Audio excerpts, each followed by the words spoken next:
Assalamualaikum dan salam sejahtera. Bersama kami Berita di TV. Jangan lupa untuk follow Facebook Malaysia Deadline dan YouTube Deadline TV. Antara menarik hari ini, Amiruddin mahu kekal Menteri Besar Selangor. Anthony Loke nafi campur tangan isu kalimah Allah. Hamzah dakwa Anwar Chuai benarkan isu kalimah Allah ditarik. Gua Eng cabar Muhyiddin dedahkan siapa pemimpin DAP dimaksudkan. Ketua Dewan Pemuda PAS Kelantan Muhammad Kamal Muhammad sedih dan terguris hati apabila mengetahui Khairul Aming berjaya membeli tiket Coldplay. Kamal menegaskan pempengaruh berkenaan tidak harus mempromosikan konsert daripada artis yang lantang mempromosikan gaya hidup lesbian, gay, bisexual dan transgender.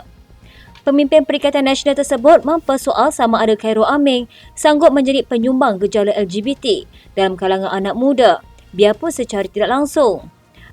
Katanya, alang kepalang kesedihan terguris hati saya apabila membaca poster Twitter saudara yang bersungguh menempah tiket.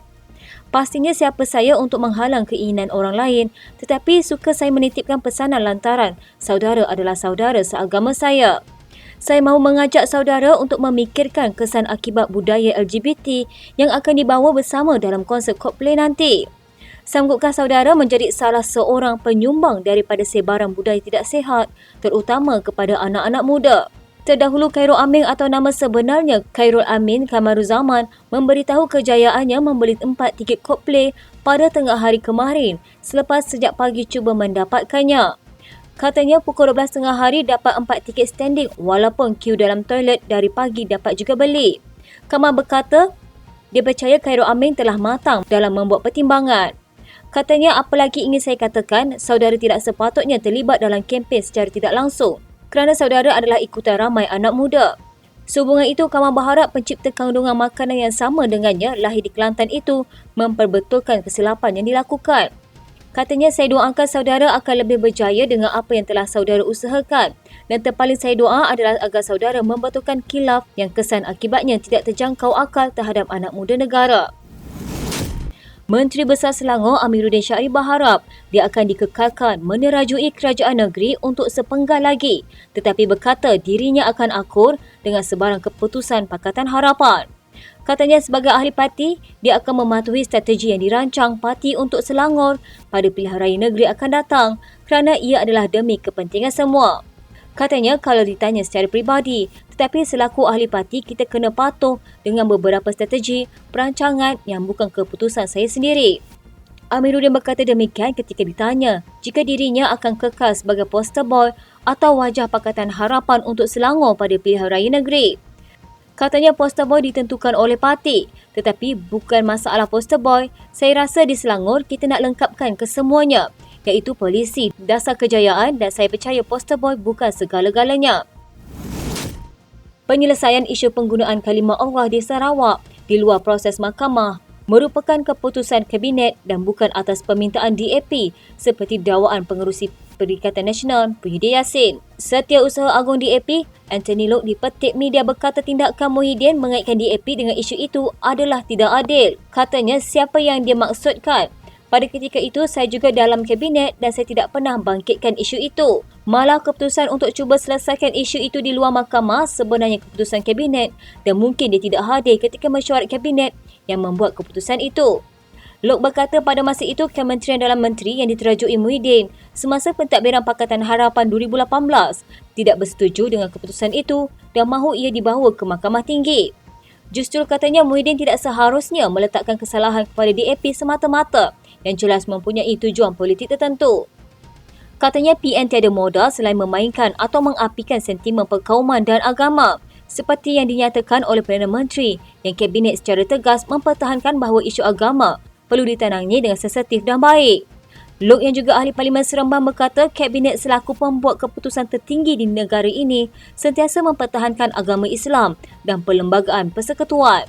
Tambahnya isu itu perlu ditangani dengan baik dan harmoni di Malaysia yang mempunyai masyarakat majmuk. Katanya, jadi kita harap isu-isu seperti ini diuruskan dengan berhemah dan baik tanpa menyentuh sensitiviti mana-mana pihak. Penjelasan Loke bagi menjawab dakwaan Muhyiddin bahawa ada Menteri DAP yang pernah meminta Kementerian Dalam Negeri menyelesaikan kes Jill Island di luar mahkamah. Setiausaha Agung Perikatan Nasional Hamzah Zainuddin menganggap Perdana Menteri Datuk Seri Anwar Ibrahim sebagai cuai dalam kenyataannya berhubung isu rayuan penggunaan kalimah Allah. Hamzah merujuk kepada kenyataan Anwar yang mendakwa keputusan Mahkamah Tinggi Kuala Lumpur pada 2021 dalam kes penggunaan kalimah Allah melibatkan penganut Kristen Jill Island hanya terpakai di Sarawak. Mengapa secara tiba-tiba kerajaan campuran PHBN ini tidak mahu membenarkan proses perundangan dan kehakiman mengikut perlembagaan itu mengambil tempahan? Mengapa proses perundangan dan kehakiman itu dihalang dan mengapa Menteri Dalam Negeri bertindak tanpa menunggu keputusan Mahkamah Rayuan terlebih dahulu? Sedangkan isu kalimah Allah ini amat sensitif. Tambah menyedihkan, bukan sahaja keputusan kontroversi itu dibuat senyap-senyap sehingga menimbulkan perdebatan tentang motif sebenar kerajaan campuran PHBN, bahkan notis pemberhentian bagi menyatakan niat untuk tidak meneruskan rayuan serta pemberhentian keseluruhan rakyat ini juga dibuat pada 18 April 2023, iaitu dalam bulan Ramadan. Sedangkan keputusan muzakarah jawatankuasa fatwa Majlis Kebangsaan bagi hal ehwal agama Islam, jawatankuasa muzakarah MKI pada 2018 telah menegaskan bahawa Allah merupakan kalimah suci yang khusus dan tidak boleh digunakan atau disamakan dengan agama lain. Malah, keputusan jawatankuasa fatwa kebangsaan itu diperkukuhkan lagi dengan titah Sultan Selangor, Sultan Johor serta Sultan Kedah bahawa kalimah Allah adalah hak eksklusif umat Islam dan melarang sama sekali penggunaannya dalam Bible atau percetakan apa-apa buku serta tulisan melibatkan agama Kristian dalam apa-apa bentuk sekalipun. Lebih mengelirukan apabila Perdana Menteri sendiri semalam mengeluarkan kenyataan kononnya keputusan Mahkamah Tinggi Kuala Lumpur itu hanya terpakai di Sarawak. Jelas ini membuktikan Perdana Menteri adalah seorang yang cuai, yang tidak meneliti keputusan mahkamah.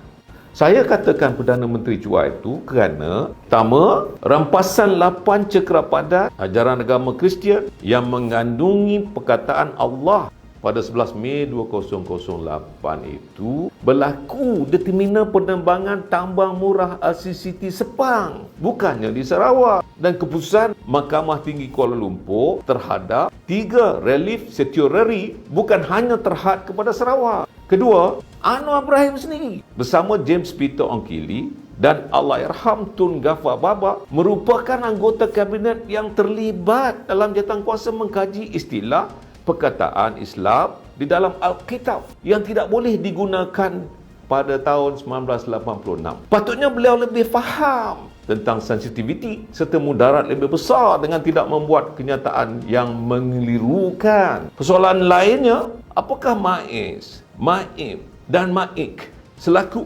amicus curiae sahabat mahkamah dalam kes ini telah dikonsultasi dan apakah Raja-Raja Melayu yang merupakan ketua agama Islam dirojok terlebih dahulu sebelum keputusan dibuat. Hamzah menjadi Menteri Dalam Negeri ketika kerajaan di bawah pentadbiran Perikatan Nasional yang diterajui oleh Muhyiddin Yassin.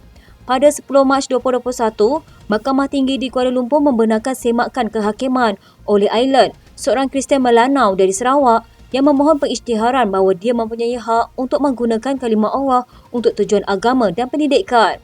Kerajaan pada mulanya merayu terhadap keputusan itu tetapi memberi notis pada 18 April tahun ini bahawa ia tidak akan meneruskan rayuan itu. Anwar mempertahankan keputusan menarik balik rayuan itu dengan mengatakan ia hanya terpakai di Sarawak dan berkata kerajaan akan membentangkan cadangan kepada Majlis Raja-Raja Melayu berhubung penguatkuasaan penggunaan kalimah Allah. DAP mencabar Presiden Bersatu Muhyiddin Yassin menamakan Menteri DAP yang menurutnya menghubungi mereka untuk cuba menyelesaikan kes Jill Island di luar mahkamah. Pengerusi DAP Lim Guang Eng berkata, ianya bagi menjawab dakwaan Muhyiddin bahawa perkara itu berlaku semasa dia menjadi Menteri Dalam Negeri di bawah kerajaan Pakatan Harapan. Katanya, saya cabar dia menamakan orang itu. Jika dia gagal menyebut siapa menteri itu, dia penipu dan pengecut. Muhyiddin dalam satu kenyataan mendakwa dia telah menolak cadangan itu kerana Kementerian Dalam Negeri mahu kes Island diselesaikan di mahkamah. Semasa pentadbiran PH, Island, seorang Kristian Melanau dari Sarawak, sedang menunggu keputusan Mahkamah Tinggi mengenai permohonannya untuk mengisytiharkan bahawa dia mempunyai hak untuk menggunakan perkataan Allah. kes itu diputuskan memihak kepadanya pada 2021 ketika Muhyiddin menjadi Perdana Menteri. Lim berkata Menteri DAP sibuk dengan portfolio masing-masing, tiada satu pun yang berkaitan dengan kes Island. Pengerusi DAP itu turut mengkritik Muhyiddin kerana cuba mengaitkan DAP dalam pertikaian baru-baru ini berhubung keputusan kerajaan menarik balik rayuannya dalam kes Island. Katanya dia muflis dari segi politik, sebab itu dia cuba bawa isu berkauman dan mencetuskan sentimen. Lim telah menyaman Muhyiddin sebelum ini selepas Presiden Bersatu itu mendakwa dia telah membatalkan status pengecualian cukai Yayasan Al-Bukhari. Sekian berita pagi di TV. Jangan lupa untuk follow Facebook Malaysia Deadline dan YouTube Deadline TV.